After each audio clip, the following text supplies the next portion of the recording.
What is going on? What is going on? Welcome out, Cleveland Terry Show on a little late starting Thursday morning, Thursday afternoon for some of you people. And I'm just turning on some lights here so we can all be on the same page, except for the fact that I think my light is down. And I can't have that not happening because you can see how dark it is without my light. So let me just plug it in.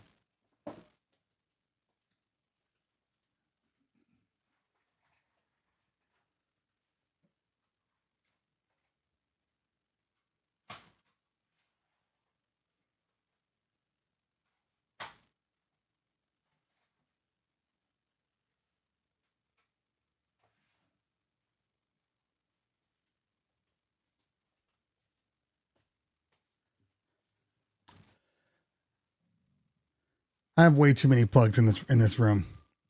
I only have 3 outlets, maybe four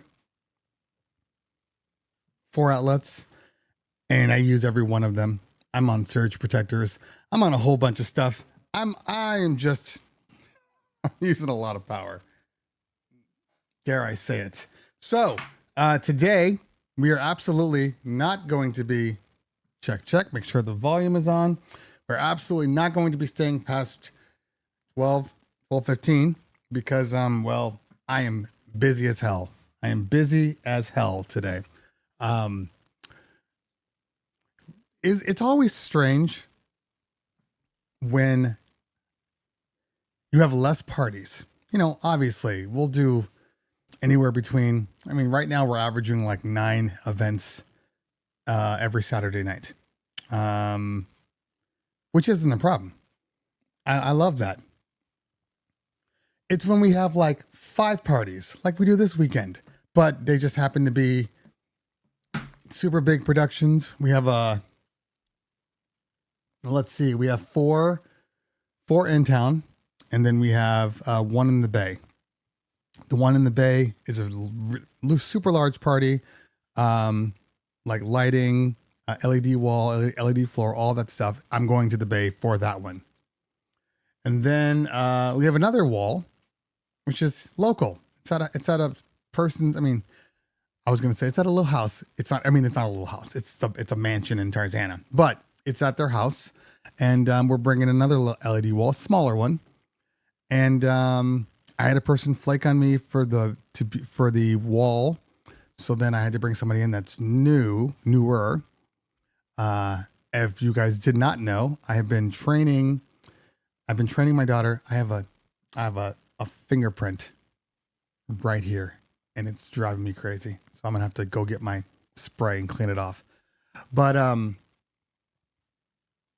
my daughter, who's older, she's 27. She was like, "Oh, I'd like some part-time work." So I started bringing her in to kind of watch me, to ghost, to shadow me, and then do it on her own.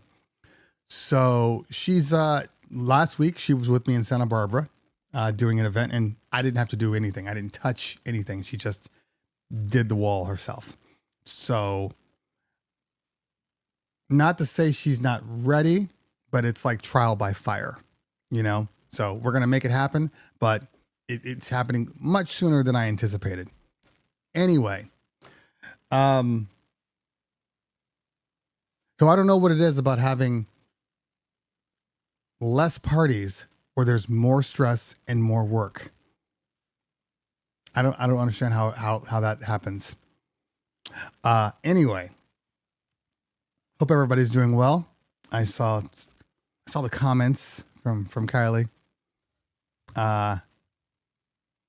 Can she handle issues yet? See, I don't need that. I don't need this in my life, Ernesto. Stop bringing that bad energy to me. Stop bringing that bad energy. She's going to do just fine. Okay? Don't put that in the world. Look, in all honesty, if you put that in the world, just in general, I mean, we've all run through the same thing where maybe we've taken on something that we weren't ready for, or, you know, for instance, like a multi-op, like me, you know, you have a whole crew that you've never seen work outside of working with you. And then you just have to trust that they're going to do, the right thing. LTT. What's LTT? I don't know what that is. Mac attack. All right, let's try to get these lights back up. By the way, it's raining in California. And there we go. That's better. It's raining in California. And it's still 85 degrees. I feel like I'm in Florida, which I don't want to be in. But it is raining, and it's going to rain tomorrow too. I have to load trucks today in the rain. I'm looking forward to that. That's fantastic. Doesn't get any better than that.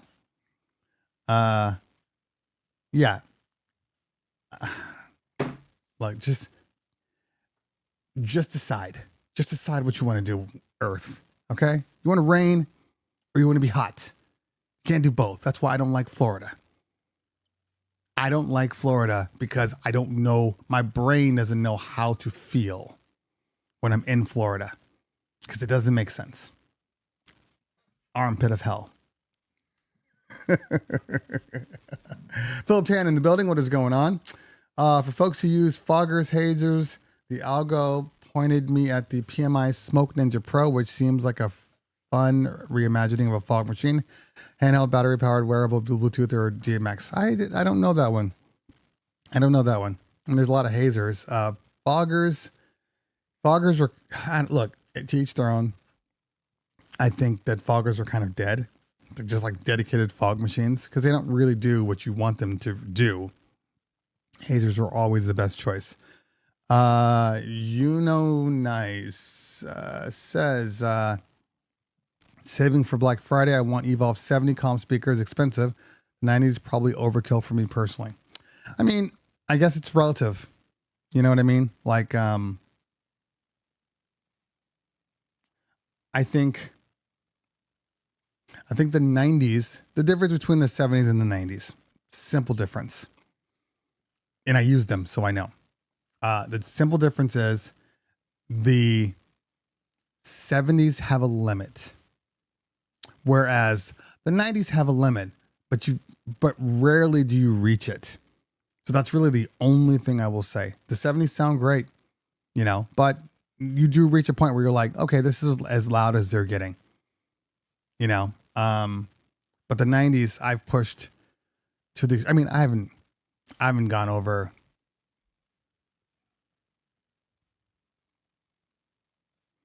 I think the largest crowd I've used them with was like 225.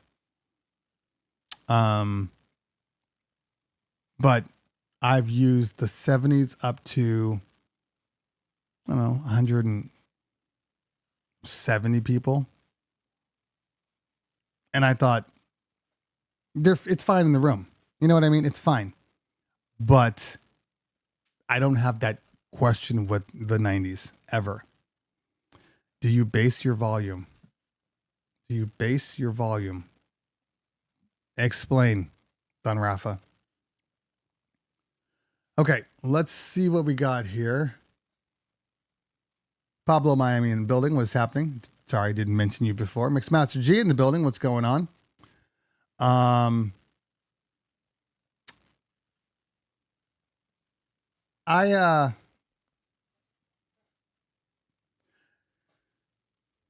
The world is losing its mind. Okay? The world is legitimately losing its mind. We are going downhill fast.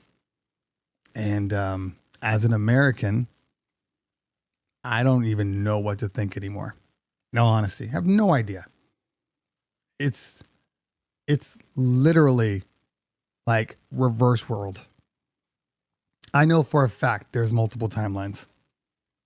There has to be.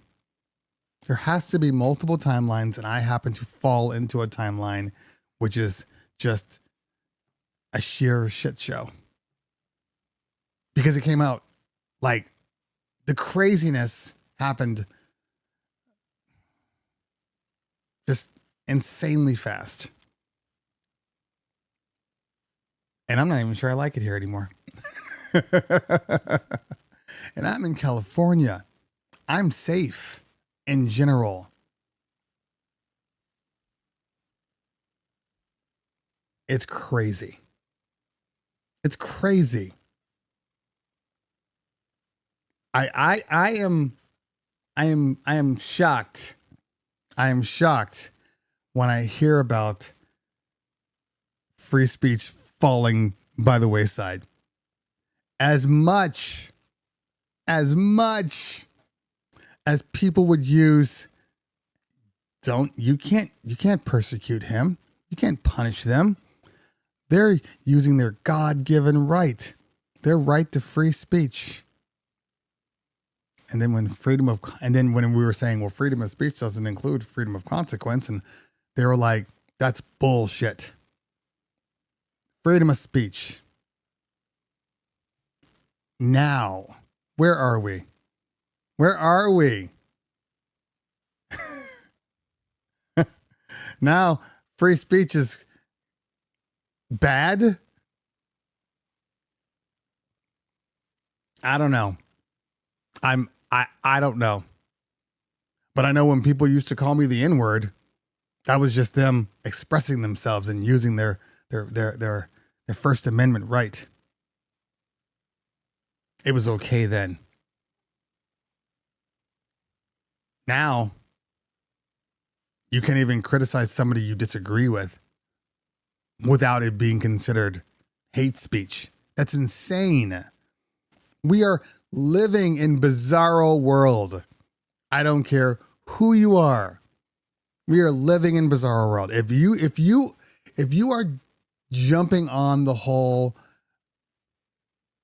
you can't do free speech anymore. If you're jumping on that, it's the very definition of insanity. It's insane. It's insane.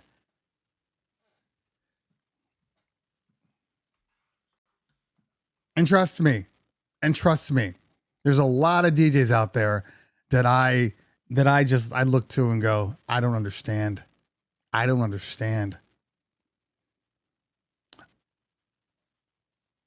You know, the one thing that has been bothering me about this whole situation, the one thing that I've kind of like realized over the past week, you know, when you grow up and you grow up with your friends, and you know, your friends say some dumb stuff. They might even say some racist stuff or some bad stuff, right? You know, but you were growing up with them, so you were like, yeah, but they don't really mean it. I know them. They're just joking. They're blah, blah, blah. Maybe some of you haven't because you're not of the, you know, brown persuasion. You let it go, whatever. I know if, you know, if the push came to shove, they'd have my back. You know, that's what you say in your head. So during this whole thing from last week, I had a lot of friends basically stating some things, and I'm just like, I don't agree with that. Or, oh my God, they took away our angel. And I'm just like, I don't agree with that, but I'm going to let it go, right? Because they're your friends. You've known them for decades. But here's my problem. This is a problem. This is my only problem with that statement. Well, you know your friends and you gotta let it go and blah, blah, blah. It's like your family.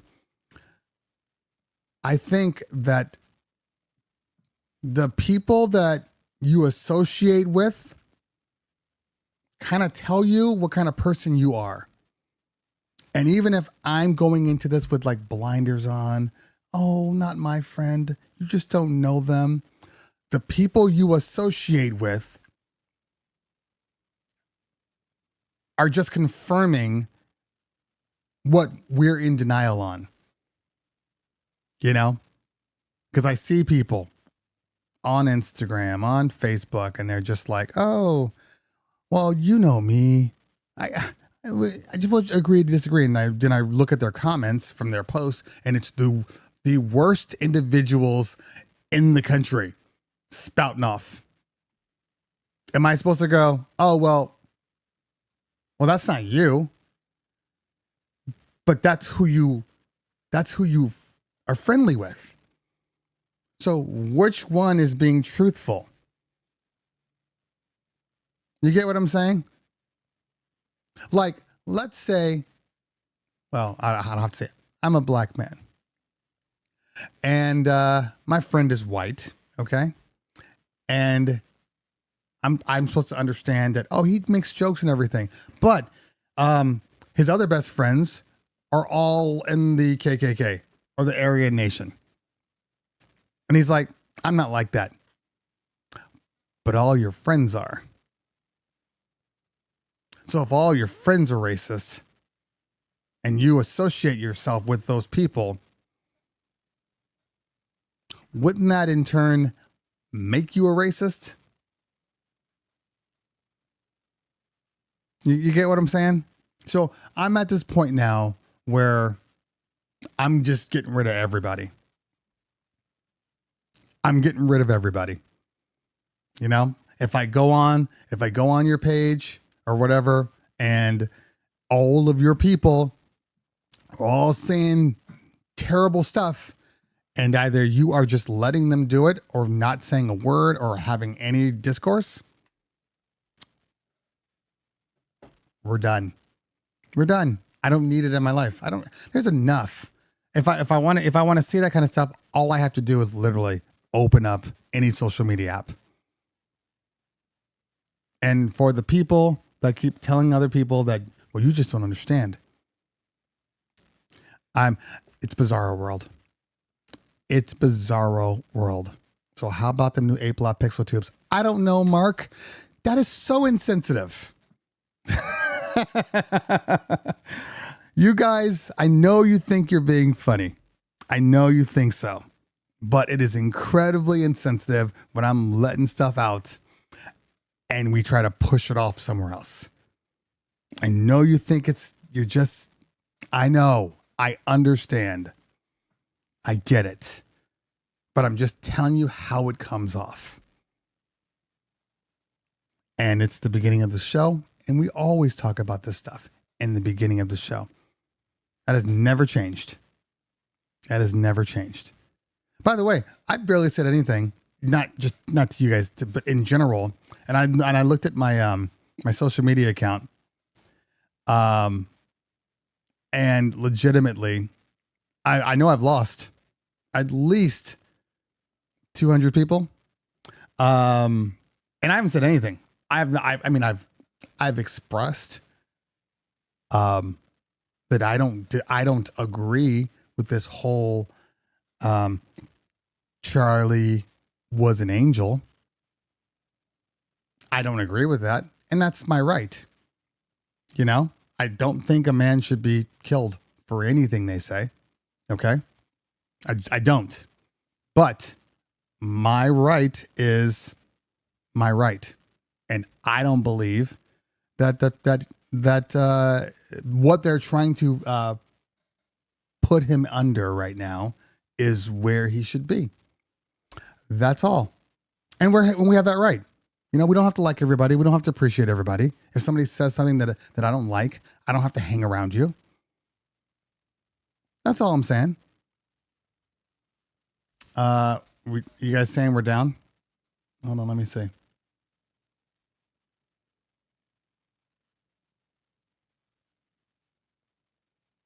Let's see here. My bandwidth looks okay. I did have some dropped frames. The internet's been weird lately. But I don't see any live streams. There we go. There we go. There we go. Yeah, I don't know what happened. I don't know. I am kind of convinced that there was a major breach.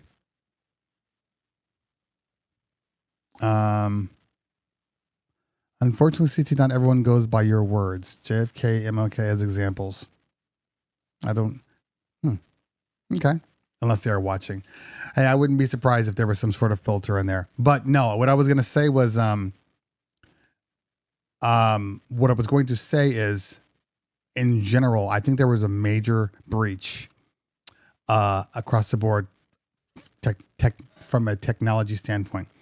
I think that in a couple of months, we're going to hear about some breach that somebody got into, and we had some information that was exposed.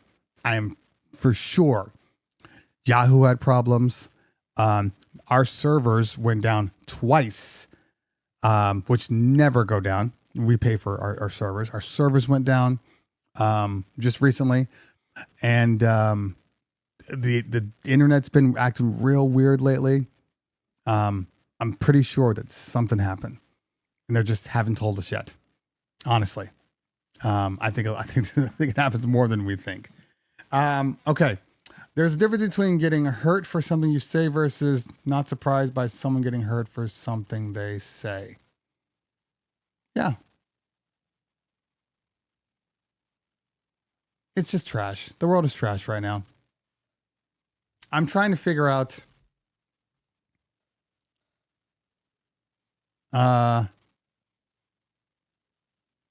I don't know.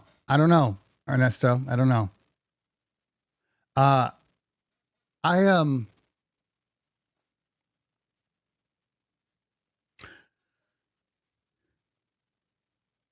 I think that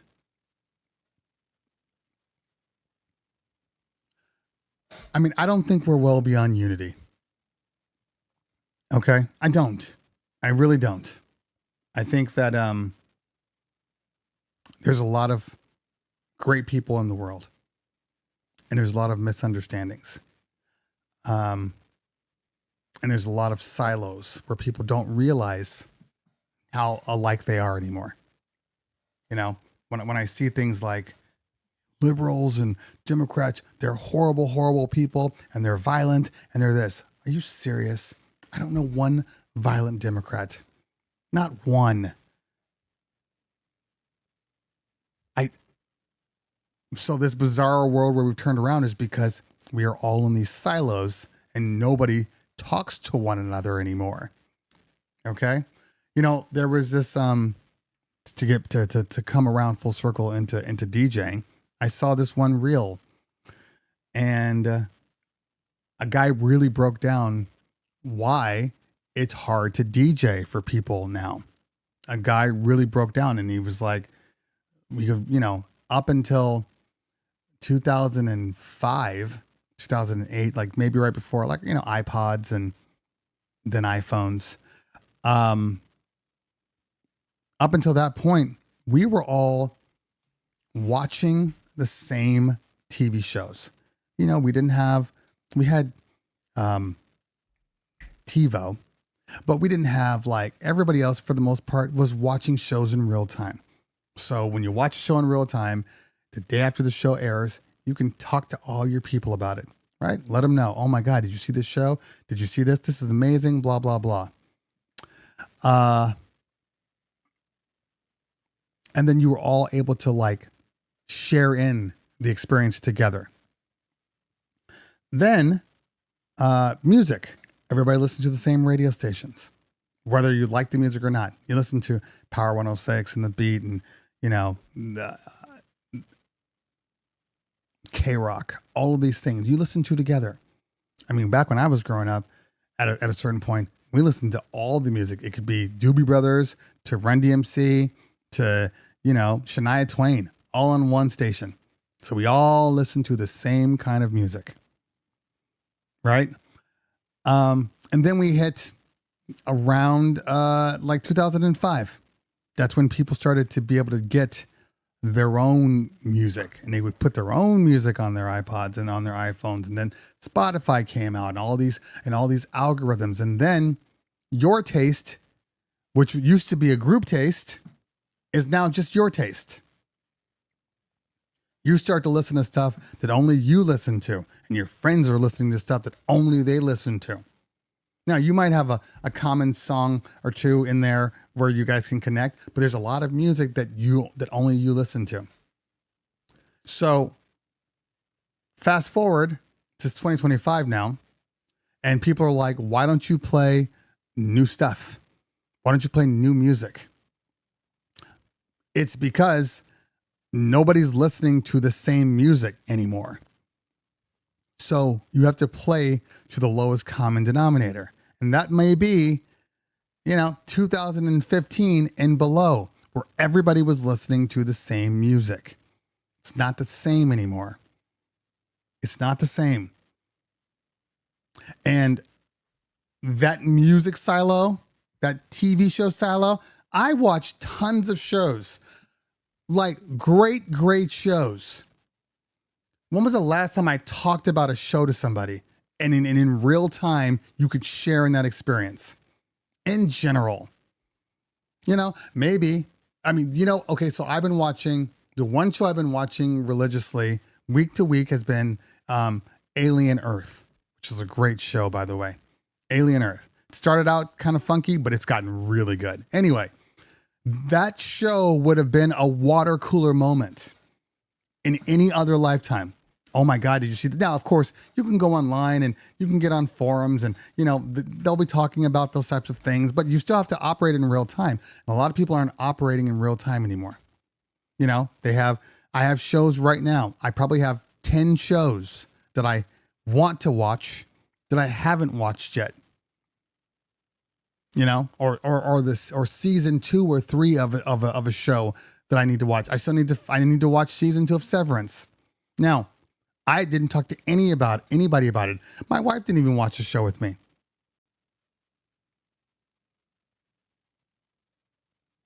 So, Alien Earth is on FX, Fox. So it streams on Hulu every Tuesday at 5. 5 o'clock Pacific Standard Time, 8 o'clock Eastern. So, and it's been a great show.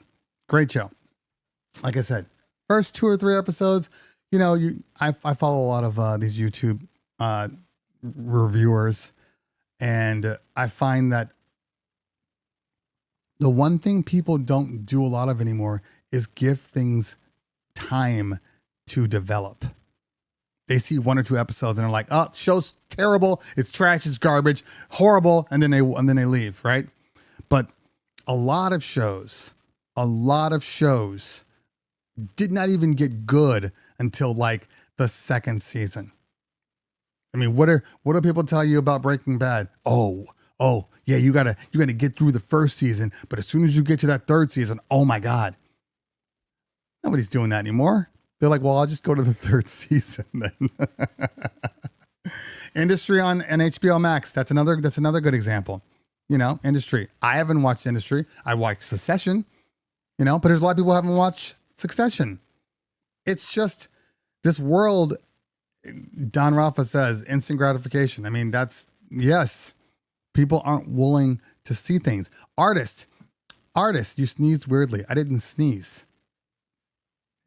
Is that supposed to? I don't know what this means. You guys are saying some weird stuff in the comments today, or I'm just interpreting them weird. Music is the same way.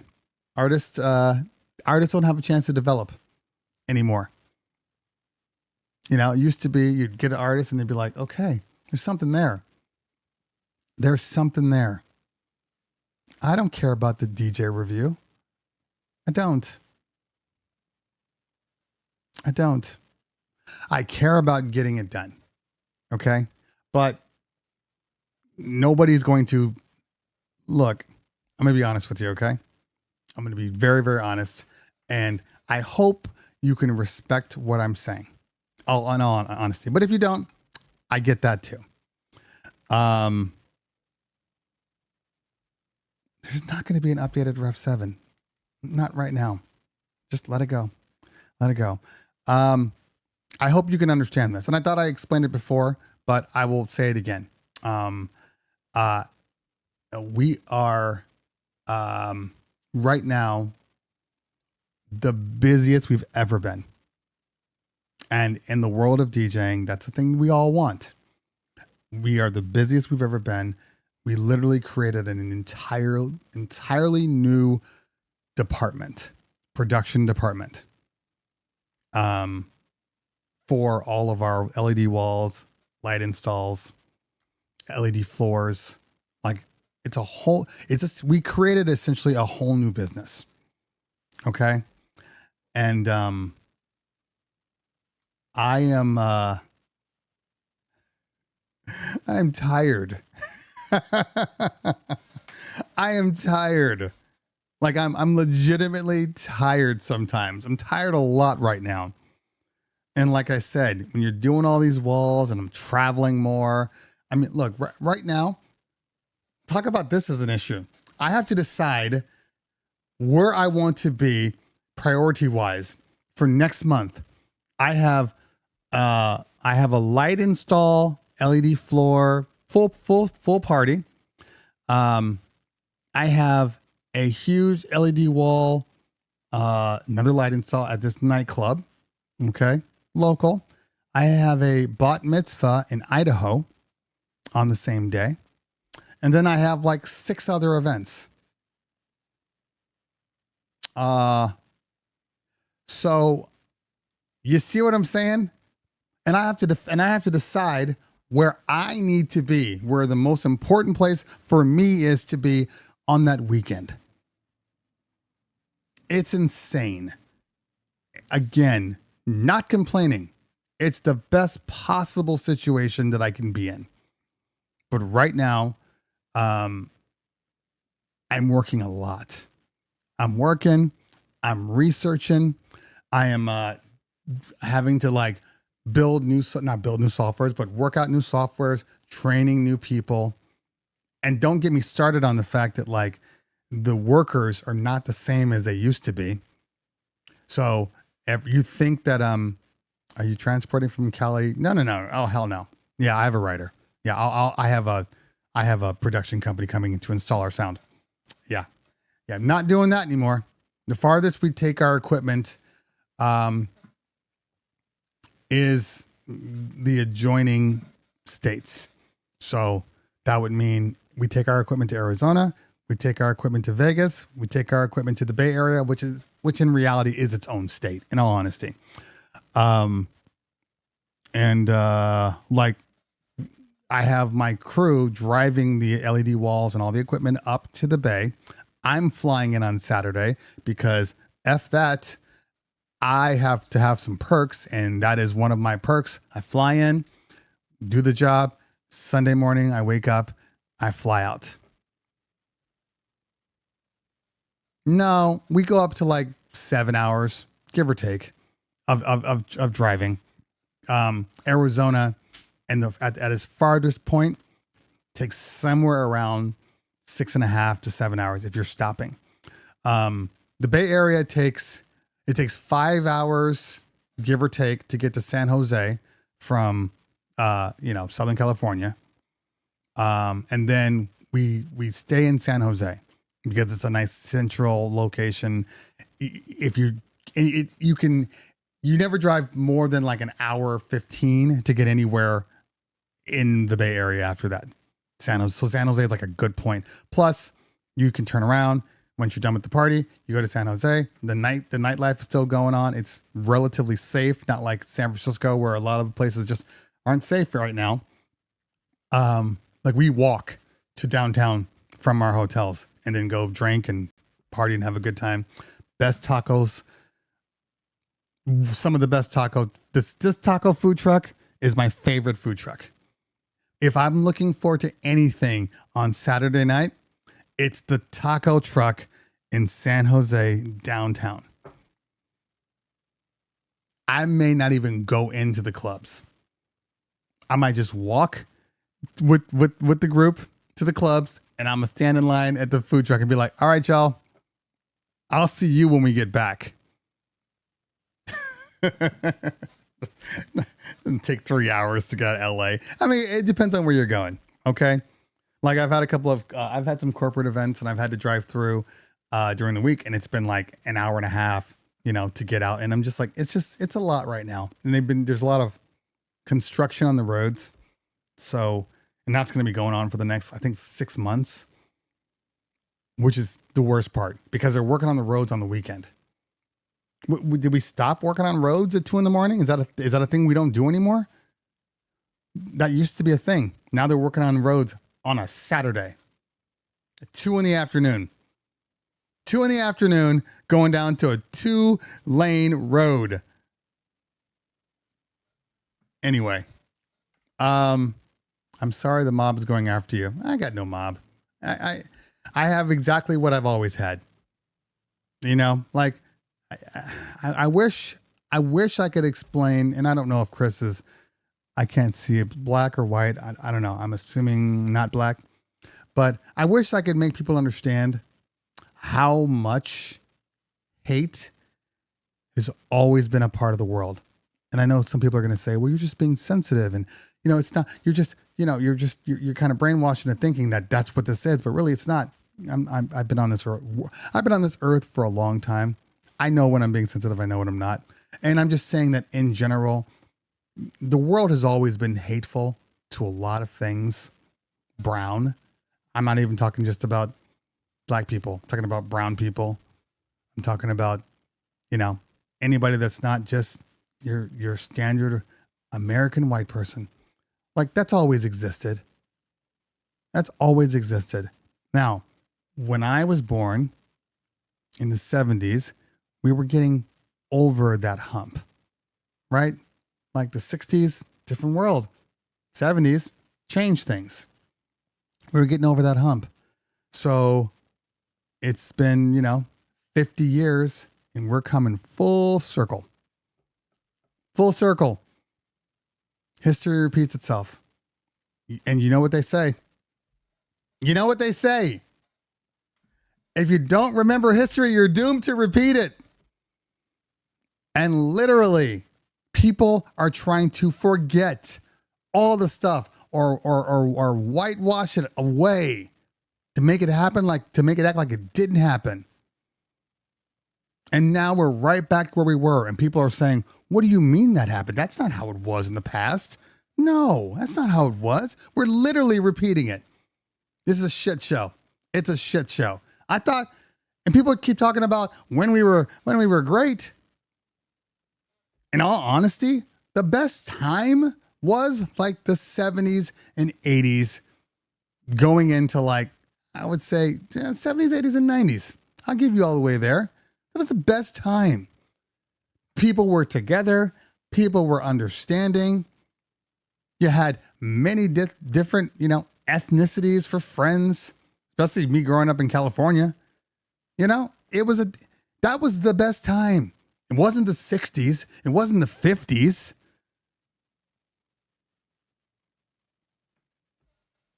And we are legitimately going right back to where we were. And you guys, some people in here might be okay with it. Go back to a better time, safer time. I'm telling you, if you thought, people don't even remember McCarthyism. They don't remember that. They don't remember the McCarthyism time. Remember, we learned about it in school. When everybody was a Russian spy or a communist or a communist supporter. Do we not remember this? Do we not remember how they were arresting people just because, or if they didn't like you, they would claim that's who you were and arrest you? Do you remember that? Remember how bad of a time that was? If you don't think we're not going back there, if you don't think that, you are crazy. That is exactly where we are right now.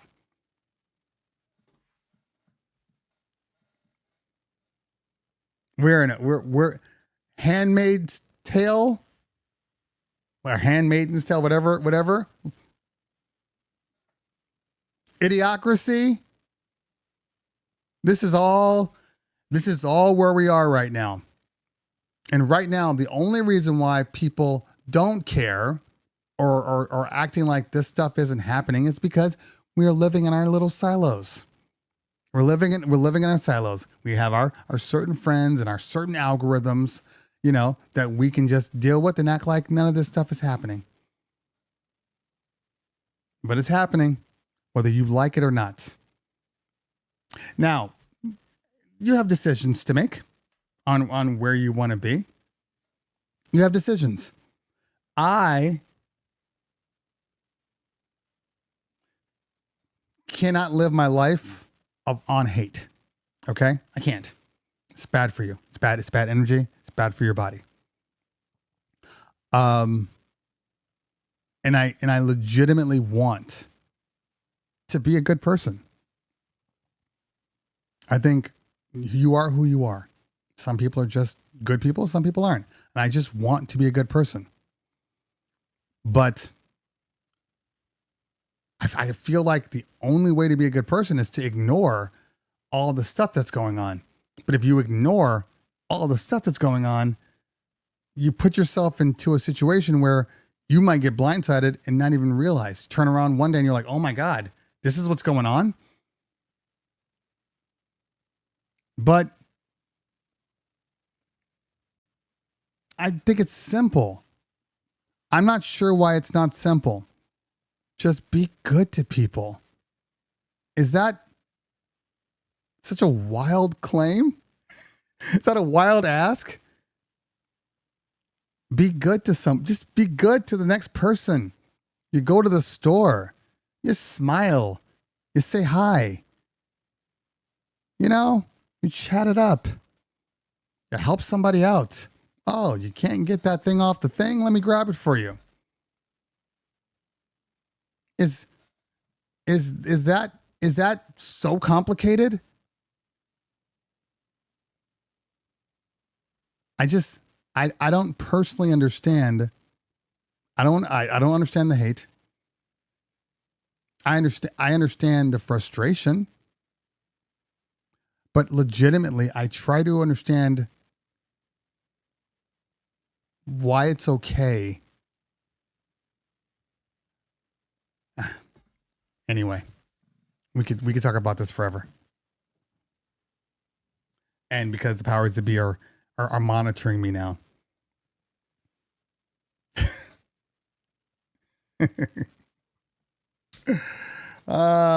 Anyway.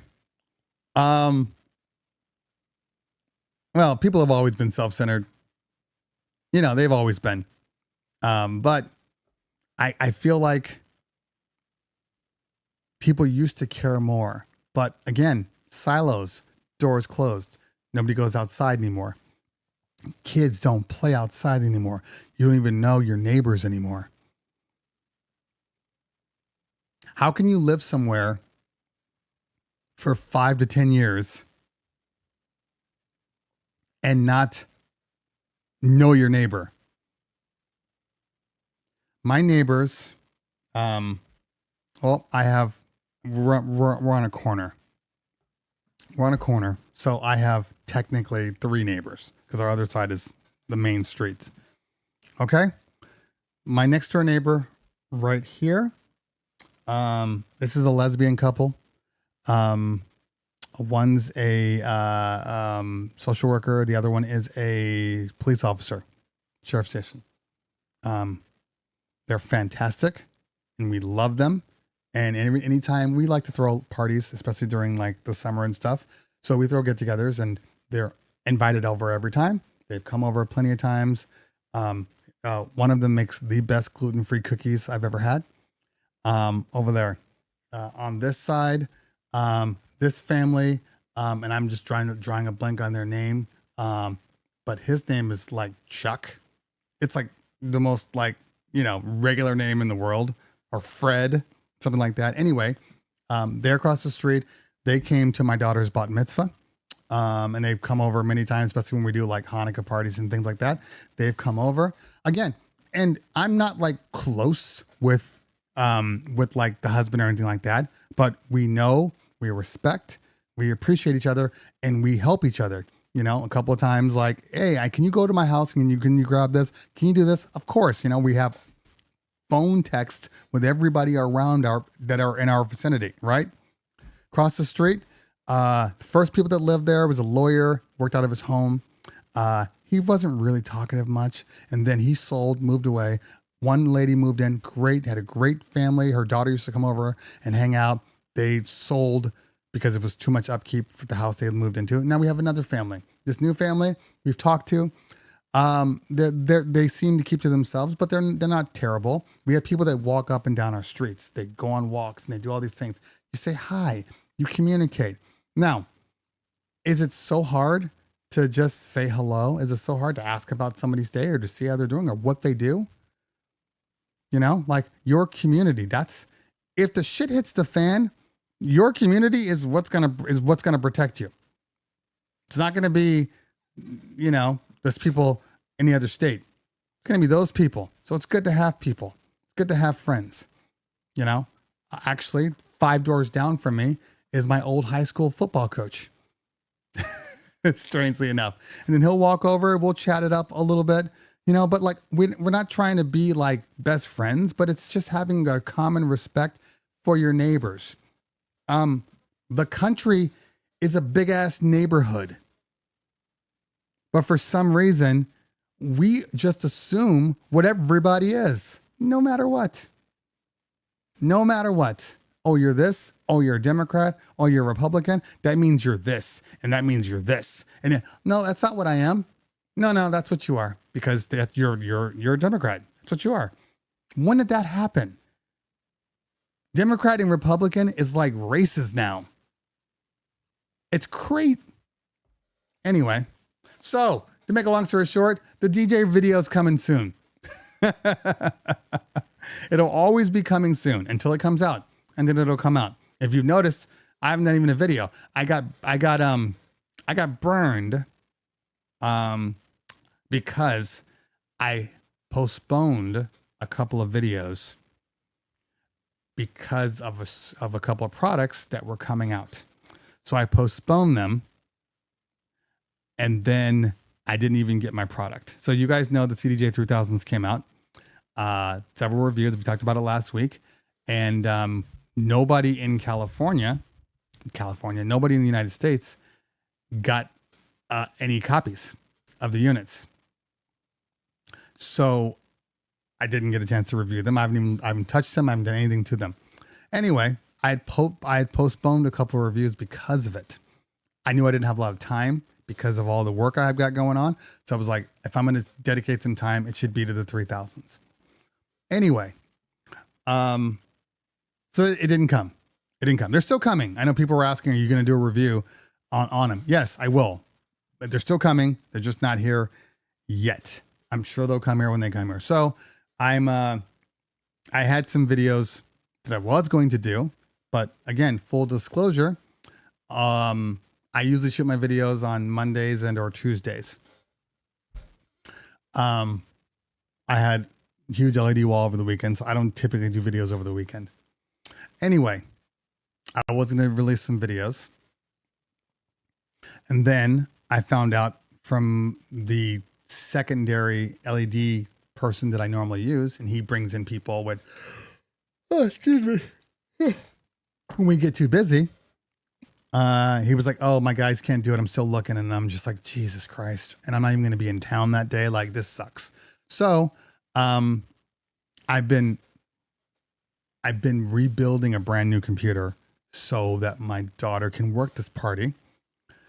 We're getting all the content, so there's no confusion and all that stuff. So needless to say, and I've had 3 site visits, an event through the week, corporate event. So I've just been busy. My question is, what CDJ units would you use for private events? I can't even answer that. I don't have the 3000Xs. They look big. I can tell you that much. So I don't know. I'll tell you after I use it. Timothy says, do you think that physical media will eventually disappear with the 3000s having streaming? Well, there's been several things that have had streaming, and yet we still download music. We still buy music. Physical media is not going away. They'd like to have it go away. All right. But it's not going away. We cannot rely 100% on streaming anything as a professional DJ. If it's a hobby of yours, whatever, stream away. I have not pulled, like in my car, which is funny because I don't listen to the same music on my phone, which is also my radio in my car, that I do on my computer. Okay. So I think your average person listening to music and owning music, it's going to disappear. You won't have any physical copies of it. Okay. Yeah. It'll come around and loop around. Like, my son is totally into buying records. Like, that's his thing. And that was at me at one point. And then you're just like, I don't want to deal with them. I got records all up and down here. I haven't pulled a record out to play it in years. So so that part of physical media is gone. Nobody's going to own copies anymore. But as DJs, there's no way in the world that I'm going to do an entire party that's not at my house with people around. There's no way in the world I'm going to do that without having the music that they asked for. That's crazy. That's crazy. From a professional standpoint. That's all. I can only talk about from professional standpoint. If that's not you, then you're good. You know, do whatever you want. But always keep physical media on stuff. Yeah. Oh, I'm yawning all of a sudden. Now the difference is I don't download every song anymore. For those types of things, yes, I do stream a lot of music that isn't asked for all the time. You know, if a song, to me, usually speaking, if a song is requested more than like 3 times in different places. All right. Now we work every week, so it's not hard to lock it down. So yeah, if on Saturday somebody's like, "Hey, do you have this one song?" and I play it and I look at the reaction, I'm like, "Oh, okay, interesting." And then the following Saturday, they're like, "Hey, can you play this song?" Usually by that second or third time, I'm like, "Okay, it's probably a good idea if I download this song." I know that companies like BeatSource and Beatport, and even, you know, some other people will say streaming is the future. It is. It is. But until they can guarantee that it's going to work, you know, 99% of the time, you're always going to have this. Always going to have this. You need backups.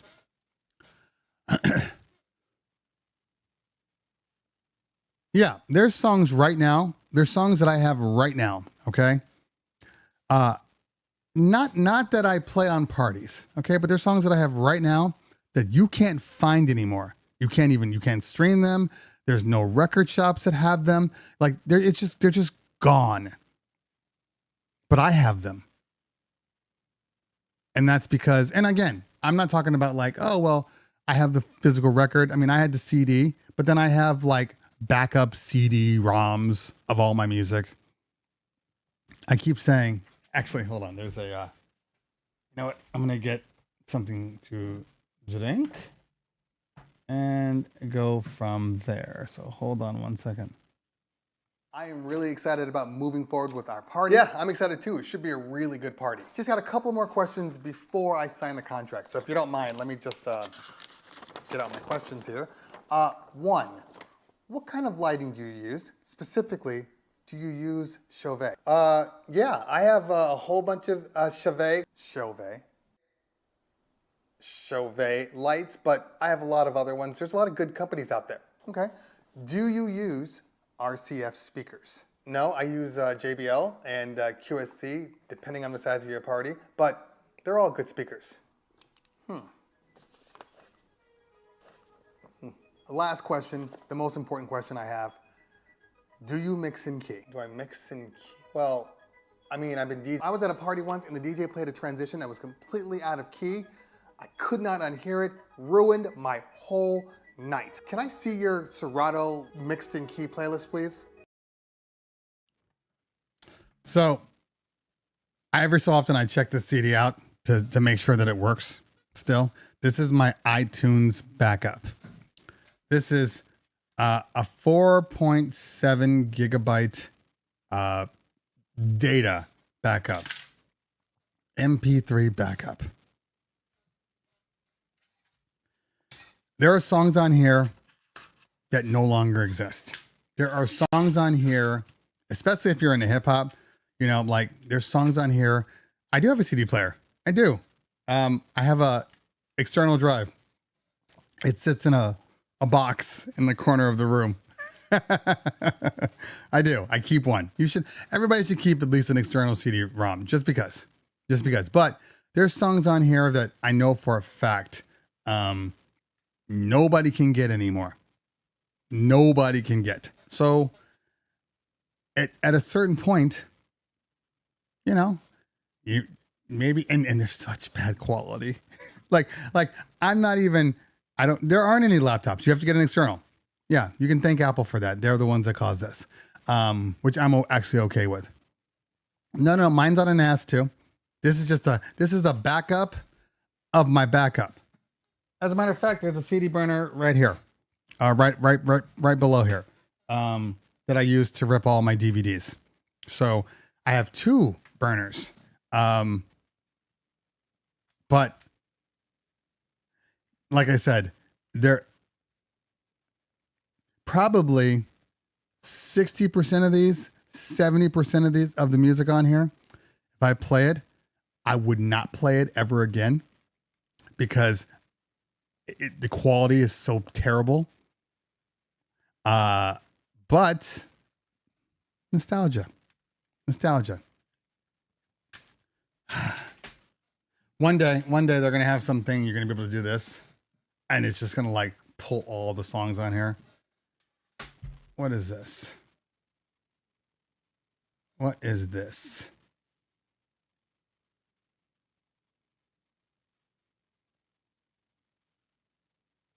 Hold on. Who is Opus?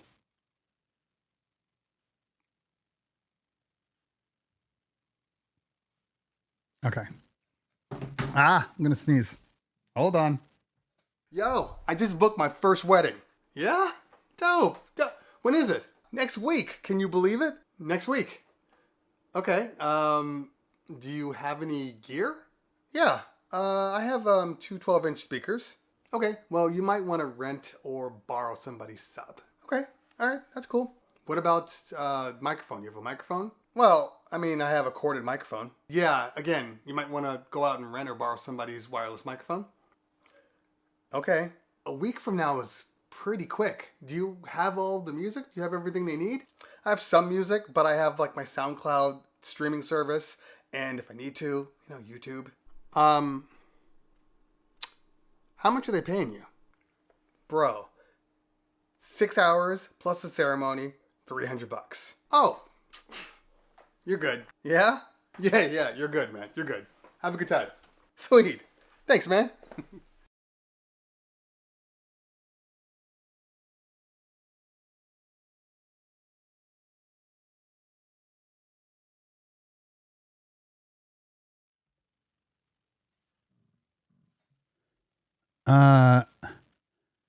I'm tired of paying for updates. I just had to update my Resolume, and that update cost me like $300. I know it's a part of doing business, but the subscription model is not to get more updates. It's just to have access to said updates in the future. I'm just getting tired of paying. I'm like, you haven't done anything new yet. I have to pay for it. It's very, very frustrating. Very frustrating. And it's an expensive frustration. Like it's expensive. I'm not going to lie to you. I mean, it is what it is. Anyway, it is what it is. Yeah. So as long as they keep coming out with current versions or an update within that year, then you're good. But what if they don't come out with an update? They don't come out with the new release. Then you've just paid for no reason. And you have to. And what I will tell you about Resolume, and I'm a fan of Resolume, it's got a lot of good qualities in it. Now you can keep the current version, but if the current version has glitches, or you needed to do something, and you don't pay for the update, you're screwed. As much as I like Resolume, and I do like Resolume, I think it's a very good program, but it is the most emotional software I've ever used. The way it decides when it wants to work and when it doesn't is insane. There's absolutely no rhyme or reason. Like, I've opened up the app before, and let's say I'd been working in it the night before. Everything's perfect. I go to open up the app the next day, and everything's playing in hyperspeed. Everything. I've done nothing different to it. Nothing at all. I'm like, screw it. I'll have to rebuild it from start. Do a new one. It's fine. Or you're playing the same files you've always played, and all of a sudden, it's moving dirt slow. It's processing. No reason. No rhyme or reason. And then all of a sudden, it's like, okay, I'm ready. I can work again. It's so emotional. But there really isn't. I know there are other programs out there, but in general, the amount of support that you have with Resolume, I haven't found in any other software. Yeah, that would suck too. Yep. Oh, I absolutely know it is. I know. But it is what we have to use. And now we have to buy a new processor, which is going to be another $4,000 for a new processor. Since we're now doing consistently, I don't want to say consistently, but we're doing them enough to where a second processor is necessary. Anyway. This is so true. Once it's working fine, you're like, I don't know that I want to update anything. Like, honestly, I just got it working the way I went. Yeah, I went 3 weeks worth of events where I could not figure out why it was. I had to slow down the frame rates of all of my files because I could not get them to just run normal speed.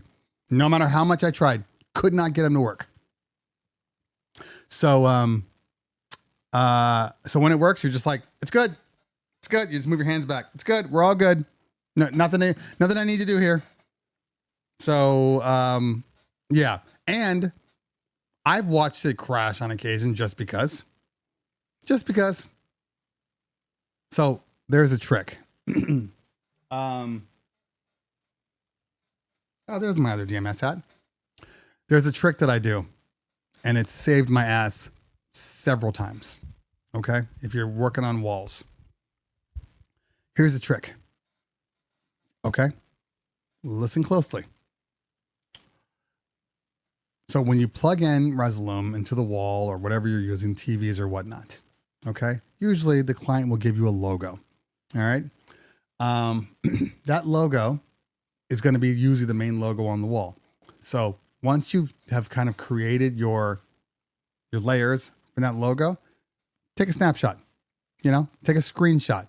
Or if the logo is already done and everything's already built in, take that logo. Okay. Then, go into your wallpaper, your desktop wallpaper, and change the wallpaper for your extended screen or for your multiple screen. Change your wallpaper to the logo. You see where I'm going here? So then when your app crashes, it crashes back to the wallpaper, which is the same logo that you've been using. So now you have a chance to update, or at least to open the app up again, and nobody knows that it crashed. That's a pro tip for you right there. You're welcome. Pro tip. Callo, thank you so much for the super chat. Appreciate you. Honestly. Because I'm giving out valuable information here. Valuable. I mean, I guess it's the same way that if you were like, a lot of people go into their lighting, right? And let's say they're using Sound Switch or the WMX, and they don't do the one thing that you should do on all your lights. Okay. And a lot of the lights default to the opposite. your lights, a lot of them will default to, when not receiving data, stop. Okay. Like just go dark instead of continue. You want them to continue. You want them to continue. So if, for instance, your battery dies on your WMX, I use a battery bank, maybe it came unhooked. If I don't set them that way, if the battery dies, all my lights go out on the party instead of just having them keep doing what they were doing in the past. Okay. So this is a very good question, because this is a question that I've considered just recently going into and starting to run the DMX through Resolume. I have not done it yet, but it's something I'm going to look into. Like, I'm seriously going to look into it, because if I can kill two birds with one stone, I absolutely will. But I got to see, how good or how hard it's going to be. Oh, I bet you it's totally confusing. I bet you have to do a lot of, I was going to say cue points, but that's not the word I'm looking for. But essentially you're going to have to create those. I don't want to do it. If it's going to be sound switch, I don't want to do it. I don't want to program every song or every video or everything to operate exactly the same, because you're doing stuff on the fly.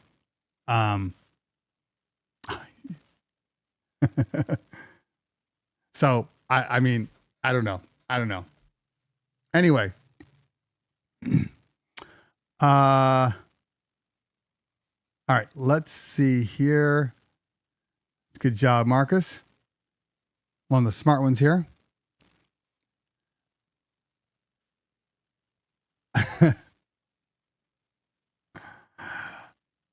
Yeah, I mean, the reality is the wall sizes that we are making. I mean, I know walls can go up to, all the way up to, I think 8K in some cases. Like our pixel pitch is 2.5, which is a nice middle of the road pixel pitch.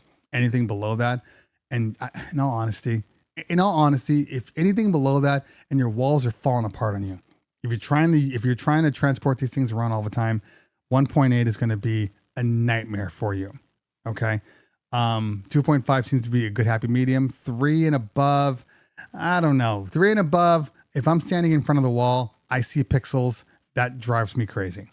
So I think the 2.5 is like the best of the best in general. But 2.5, if you're building a 9x16 wall, unless you're standing right up next to it, you're not seeing the pixels.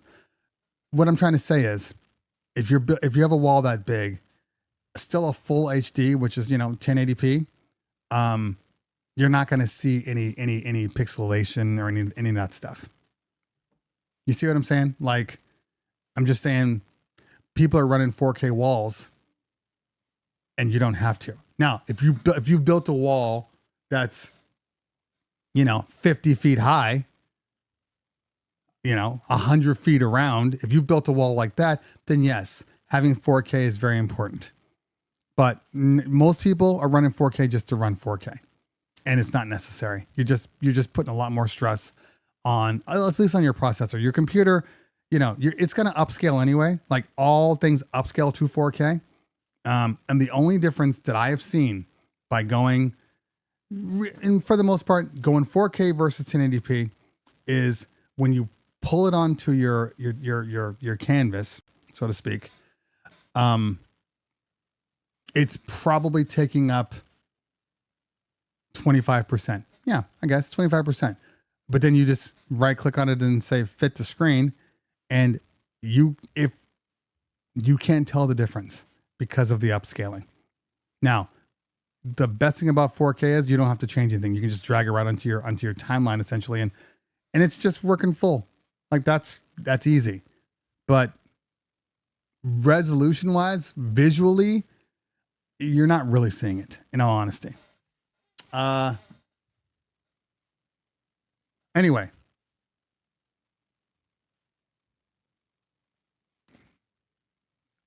I think this is for me. Thank you.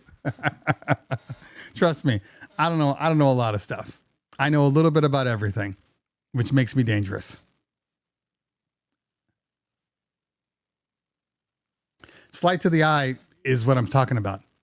Slight to the eye is the difference between, running.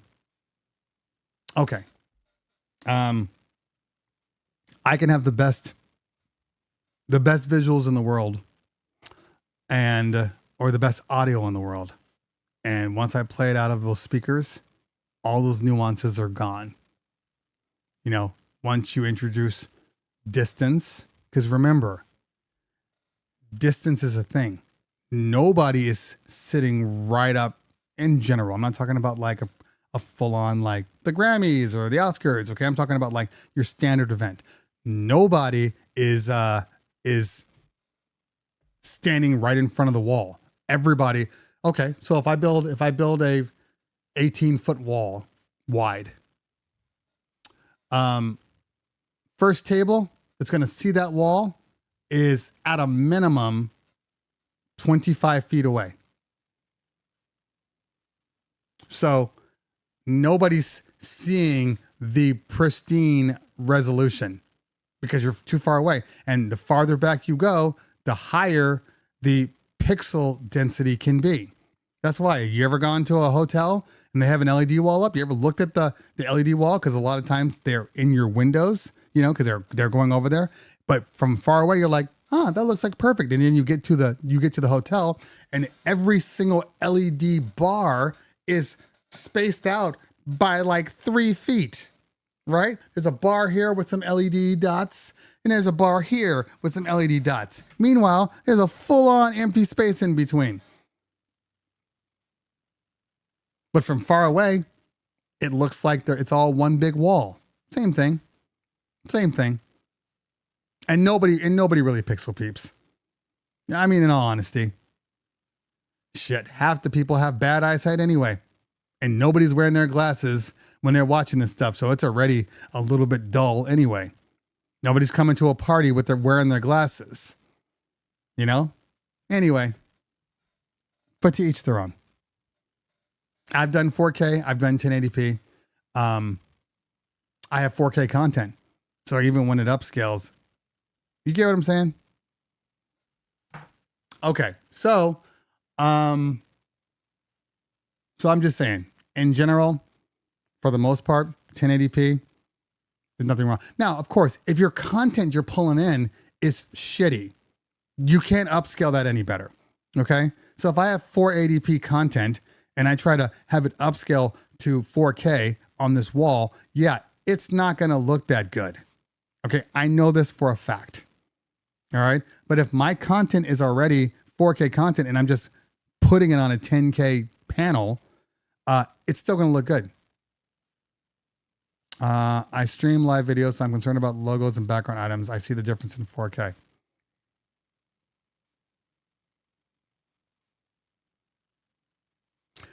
Wait a minute. Hold on. Are we talking? Well, you're talking about streaming live video.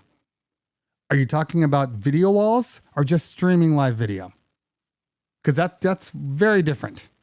Okay. The source that you're using for the wall is different than the wall itself. So let me know the difference that we're talking about here.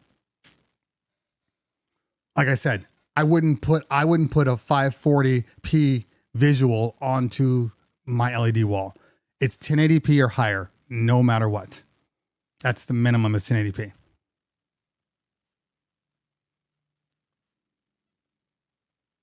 Exactly. Now, what you can do, which is the easiest thing, is to your visuals that are moving all the time. Yeah, keep them 1080p, right? But maybe your montage, if you're doing like a montage, exactly. That's my point. Right there. Keith just nailed it. It is equivalent to a 1080p TV. So unless you are doing humongous screens where, and again, it's not the screen itself. It's the data when that content is being stretched out. Okay. So, you're stretching it. And the more you try to stretch that thing, it's getting more and more degraded. Okay. So the bigger the screen, the more it gets degraded as you stretch it out. All right. That's why when people are like, I need a 4K iPhone. No, you don't. No, you don't. You're never going to see that resolution because you're looking at it from a small thing. People that are like, I need my stuff to be 4K. I guarantee you 1080 is fine. In a lot of cases, 720 is fine. You're not going to see a difference. But to each their own.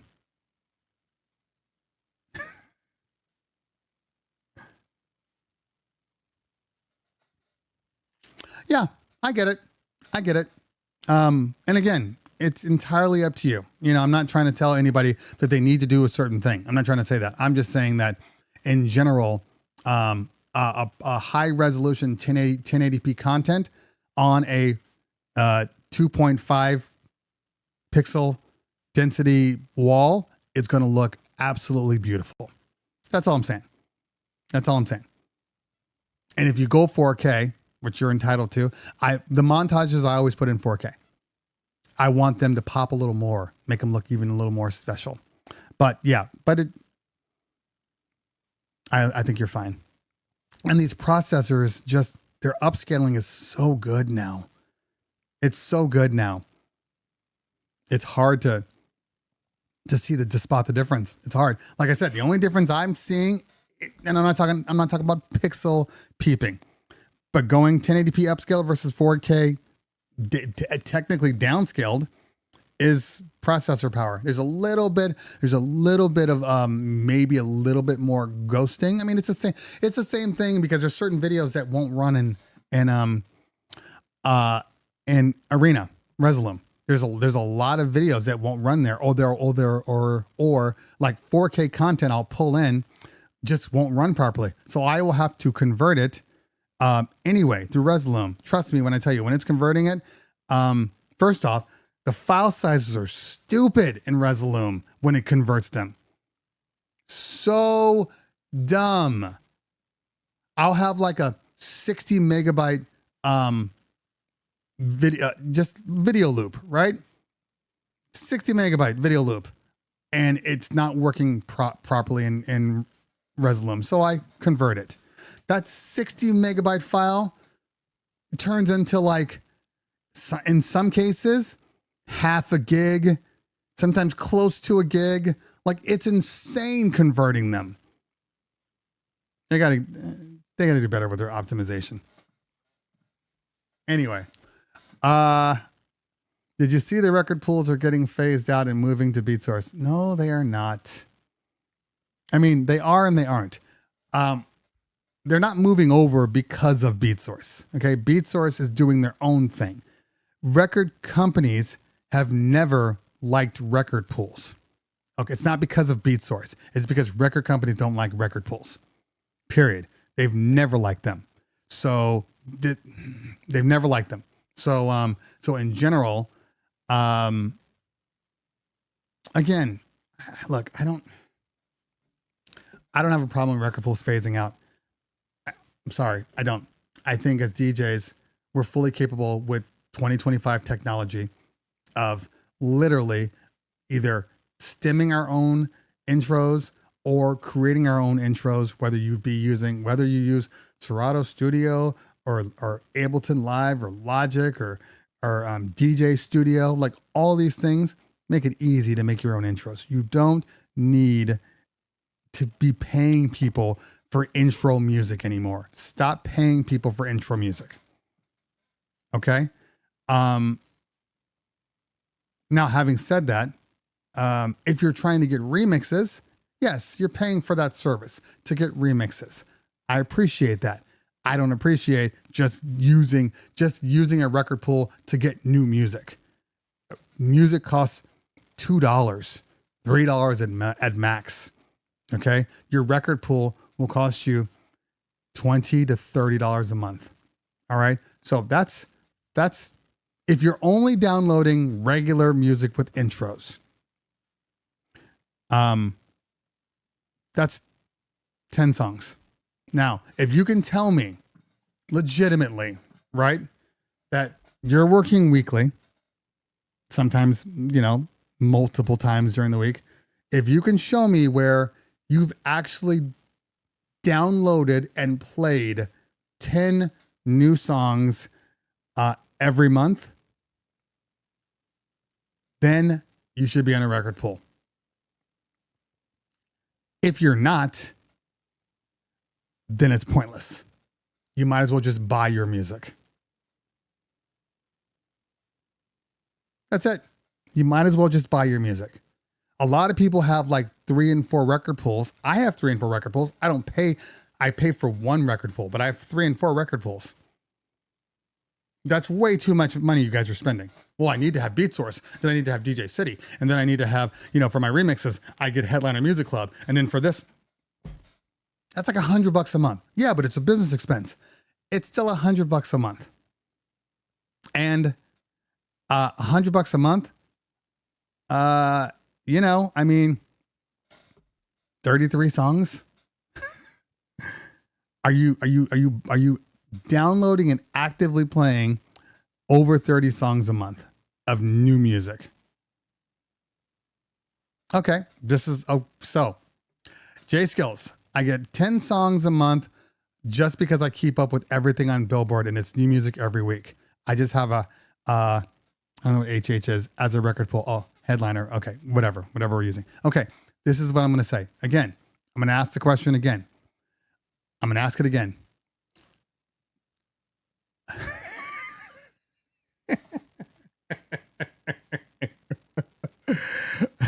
I'm going to ask this question again. I know you're keeping up with Billboard. Fine, which rightfully so, you should. How many of those songs are you playing on your parties that you keep up with Billboard? You pull all these songs every month.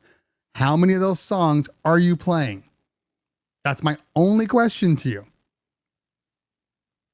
Because I think in reality, you're probably playing 3 to 5 songs, new songs. Okay?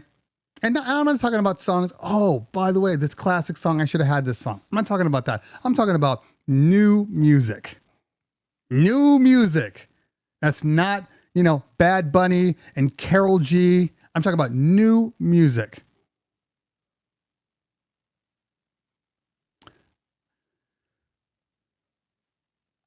But if it's a top 40 list, it's not changing that quickly. Okay, so fair. You do a lot of clubs and corporate stuff. No, and again, I'm not telling you what to do. Okay, and again, I'm using you as my example. You're the exception, not the rule, because I think that a lot of people don't. Okay, in reality, I mean, music right now. Let's say, for instance, okay, it's September. It's September, and since June, there's probably been 10 to 15 new playable tracks for my area, for what I do. Okay? 10 to 15 maybe playable tracks. I mean, I had to basically download the entire K-pop Demon Hunter soundtrack. All right? One soundtrack. That's it. But in general, stuff that I'm bringing in new from my crowds, it's few and far between. Now, if you're playing nightclub, and even nightclubs to me, yeah, I think when it's all said and done, Jay, I think when it's all said and done, even at nightclubs, you're not necessarily buying new music. I think you're downloading remixes. You're downloading new versions of said tracks. I don't know that you're actually buying or playing, I should say, a whole bunch of new music, because even at clubs, the clubs don't want new music anymore. Oh, Spen Griffey. That's funny. That's funny. Okay. I mean, the clubs, I can't play 15 new club tracks right now at a nightclub. They don't want them. They don't want them. At least where I am. It's bizarre. And it's not bizarre. It's realistic. It's what I talked about earlier in the show. People aren't listening to the same stuff. You know? Oh, I mean, I still play new stuff, but remember, I do bar mitzvahs. So, you know, there's the Drakes, there's the Sabrina Carpenters, there's the, you know, there's all that new stuff. But again, you know, they don't want it. Young boy on occasion, but that's what I'm saying. So remember, I do bar mitzvahs, I do bat mitzvahs, I do corporate, I do wedding. So a lot of times, like the stuff, like the young boy stuff only works for like the deepest of the deep hip hop kids, right? Where we start to head more into like, you know, SoundCloud and all that stuff. So yeah, all that young boy stuff I play sparingly. I literally have a folder that's just called Ratchet Shit. And that's just all that bullshit there. Okay. But that's not my folder that I stay in because I can't play a lot of that stuff because it doesn't work. You know? So, I mean, just in general, I don't see it. I don't see it. Young white kids from Encino. You're not wrong, Keith. You are not wrong. Yeah, but, and the funny thing is, honestly, even at clubs, you know, like you can drop a Mo Bamba, which is now more universal, but like a lot of the stuff the kids listen to, they're not listening to in the clubs. Okay. All that super current stuff, they're not listening to. It's just the way it is, you know? I mean, like, I would say people like, even like Ken Carson, who's kind of made the jump between like, you know, regular people and like kids, even that stuff don't really work in the clubs. They don't want to hear that. It's just a different vibe. It's a different vibe. You know? I think that's why in reality, it's important that, I hate to say this, like I'm open format to the core. But even for the gigs I do, it's open format, but it's still niche. You know what? It's not true open format. It's niche to what they're listening to. Now, you might have, it's open format, but it's very small open format.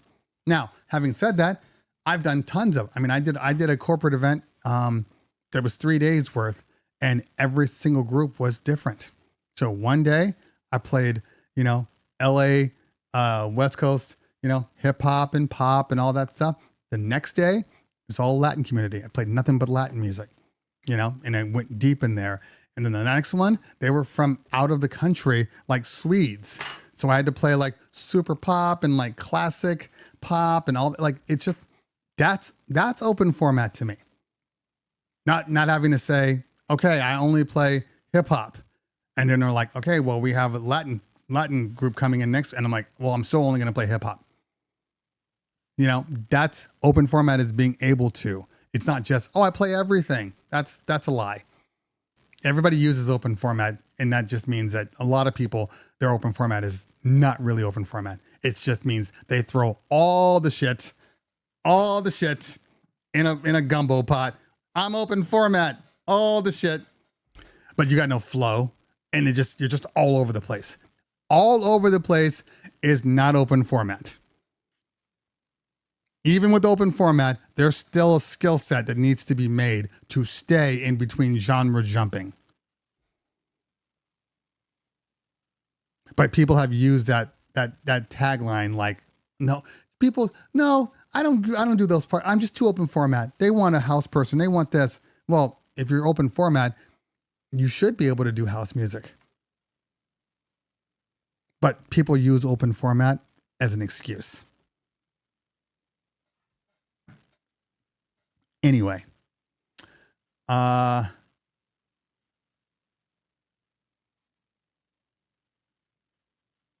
agree with you on that. I agree with you, Jason. Sandman in the building. What's going on? Okay. I'm going to give you 12 more minutes. and I am leaving because I want to get some food in my belly, because after that, dude,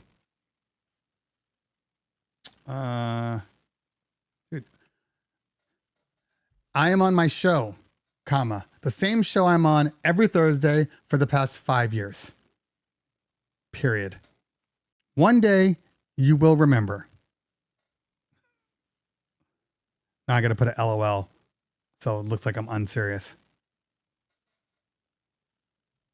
Okay. Do not disturb.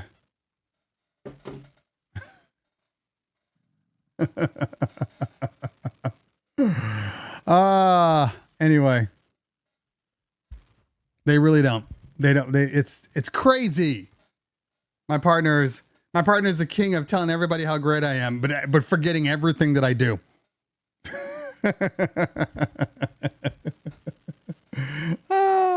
And my wife's like, so, well, that was weird. You see that? So, what do you got going on Thursday? I'm just like, it's the same thing I always have every Thursday. Okay, because kind of need you to start in the building. What is going on? Make sure you're following Estart. The man has some great tools for your private event needs. We're working on a see, look, and then he's an asshole about it and says I won't. See, that's my partner for you. My partner treats me like we don't own the company together. I just ignore him. Anyway, Estart. We're doing some product work for him this Saturday. Hopefully it all works out the way I want it to. Sorry.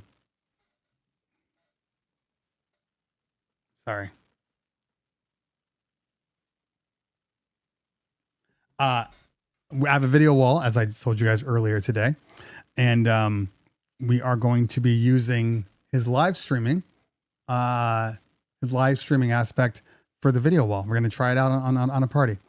Well, I'm still figuring out if I want to do pictures, but at least we'll do the live streaming, because I think that's a cool feature. A lot of people ask for it anyway. So we're going to give it a try and see how it works. No, Rich Mix. It's been technically, I started in 18. It's been 7 years. But you know, it's life moves on. So yeah. But the Thursday show started after the pandemic. So I started the Thursday show, I want to say 21 when I moved it over. And then I would say probably not until 22 where I pushed it only to Thursdays on YouTube. So yeah. So yeah, it's been going on consistently. There's only the one day I won't be on is 2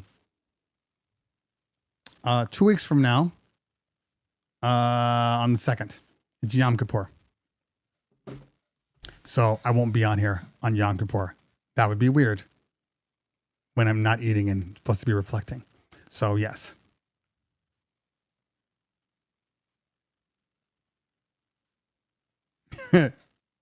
That's funny. I mean, it happened. It happened over the past, I want to say open format over the past like 10 to 15 years, 10 to 15 years, somewhere around there, where it got really, really big. Okay.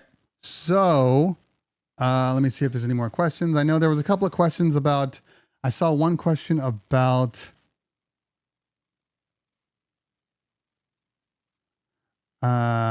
somebody was saying, should I get the 70s, the EV70s, or the 12s from JBL?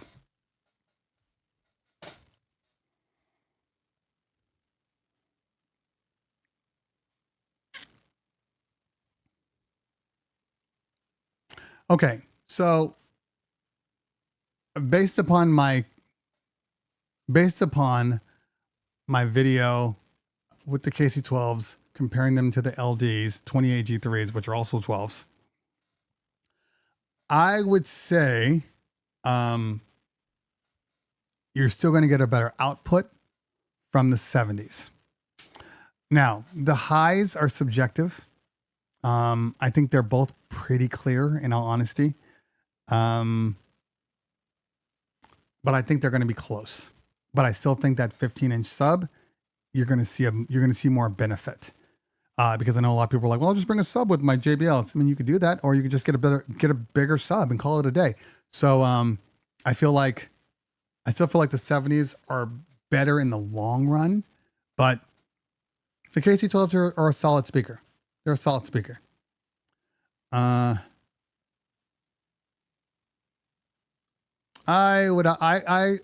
agree with you. That 10 years of EDM was a big time. Okay, let's see here.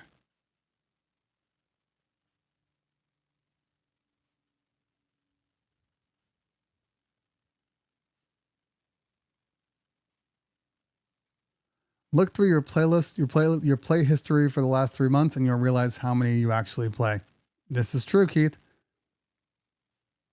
And we go in spurts, right? Like we download a whole bunch of stuff, and then it just kind of gets funneled underneath. And then, and I'm not going to say there isn't a song where I'm like, oh, I had that song. I didn't know that. I should have played this more. I'm not saying that doesn't exist, because that absolutely exists. But in general, I think a lot of people could lose 2/3 of their hard drive. 2/3 worth of music. I think a lot of DJs could do that easily and still remain truly open format. I think there's a lot of music that we use out that we don't play, and we have no intention of ever playing again. You know, it's funny. I was looking at a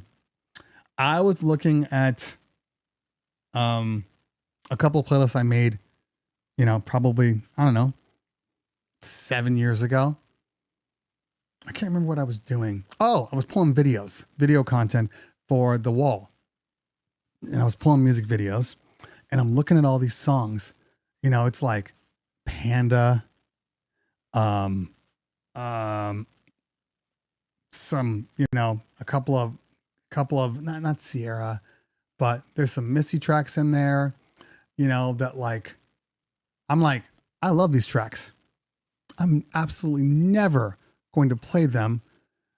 Missy, fine. I do a lot of dance stuff, so I know there's a place for Missy. But what I'm saying, like in general, you don't play them.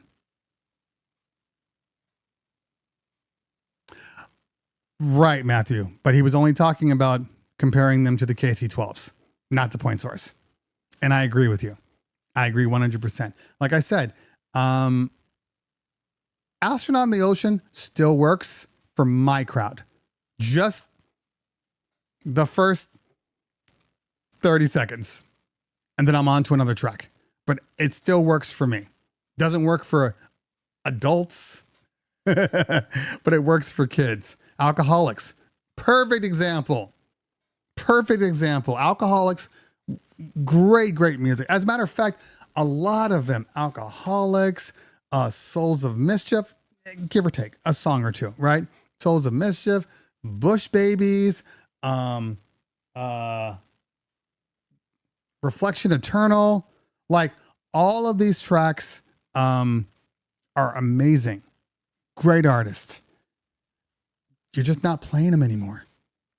And if you are, it is a very, very specific club that wants that kind of music. Young black teenagers, poor righteous teenagers. There's so many.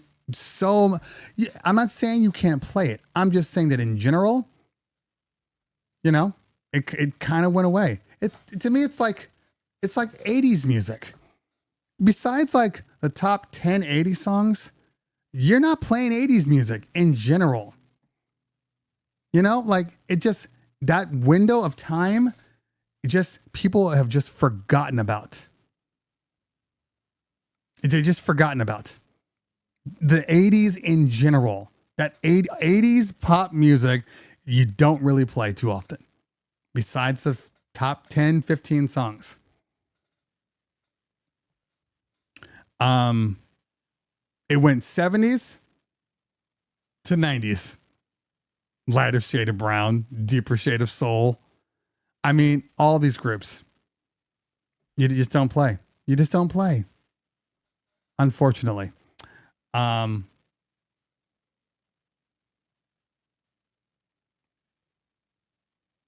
Yeah, and even then, you're playing with fire. You're playing a fire. Playing with fire. What do I think about the Mackie 118s? I don't think about them at all. Funk is its own genre. Funk supersedes all those decades. Funk absolutely works. Yeah, the Mackies. What do I say about Mackie? I like Mackie in general. Okay, they got some good products. Yacht rock genre. You know what I'm saying? I like Mackie as a whole.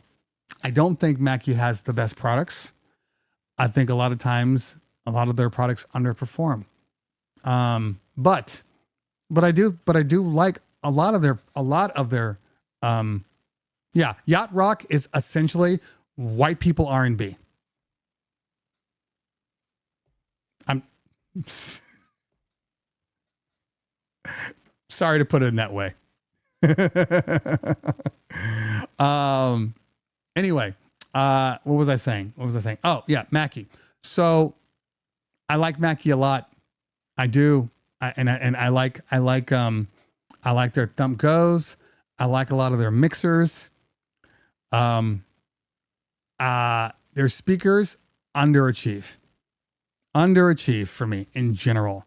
Now, there's a couple of things that I have in my possession right now that I can make an argument for. Stuff that's not out yet that I can make an argument for. But in general, their subs sound like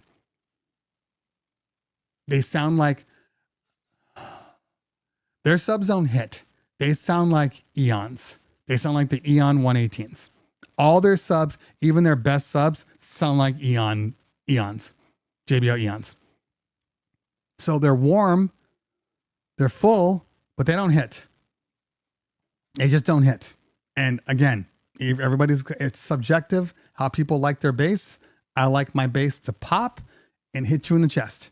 And they just don't. The thumb goes are great. Are they better? Are the thumb goes better than the E-verse 8s? No. But do they do the job? Absolutely. Absolutely. You know, the Mackie Pro FX 10 Pro Go, that mixer, I love that mixer. It's one of my favorite mixers I've ever used. It's clean. The sound is clean. The pots are clean. It's got good features. It's battery powered. I love that mixer.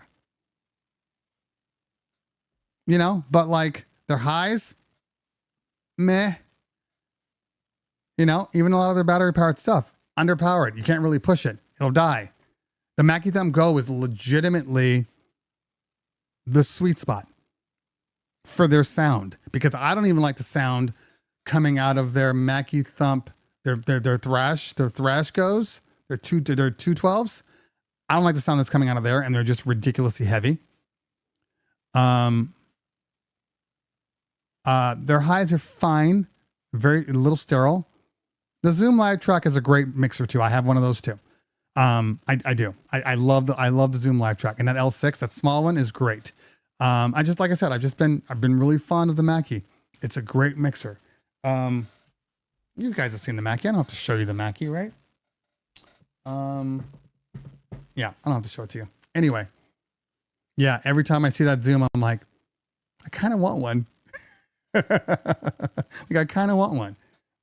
But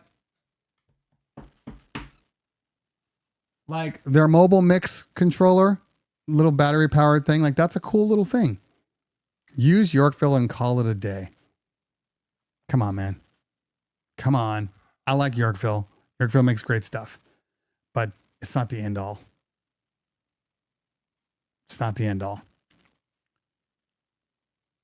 It's possible. It's possible. I mean, but I think it's the same way as like, don't you remember the first generation Eons, how bad they were? And it wasn't up until like the Eon 515s and really the 515 XTs that actually made them respectable again. Because before that, they were just better looking versions of the same crap. And now they've gone downhill again. RCF only. You guys need to stop. All of you need to stop. Okay? There's tons of great speakers out there. Now, that is a slap in the face. At least from their speaker standpoint. I remember when Newmark actually made mixers. Period. Anyway, okay. Italian-made Mackies. That's a long time ago. That was a long time ago. Now, it'll be interesting to see what happens with Mackie now that they're owned by Rode. Because a lot of their product, I'm not sure that they're going to make anymore. Like the DLZ that they have, they made a smaller version, but because of Rode, I don't know. I don't know if they're going to continue. Like right now, I'm trying to figure out where they land versus where Rode ends and Mackie begins type thing. Anyway, okay. RCF made the amps for home. Which one? What did he say? For Mackie? I didn't know that. But that seems interesting. Because I don't love the sound that's coming out of the Mackie compared to any other speaker that I have. But to each their own. To each their own. Like I always thought that like when they first sent me speakers, they were like, "Oh, here are these. It's the Thumps or it's the Go." And I'm like, "Okay, I know they're cheaper." I kept asking, "I need the best. I need your best. I need your best. I need your best." And then finally, they sent me their best, and I was like, "Still not that good." So to each their own.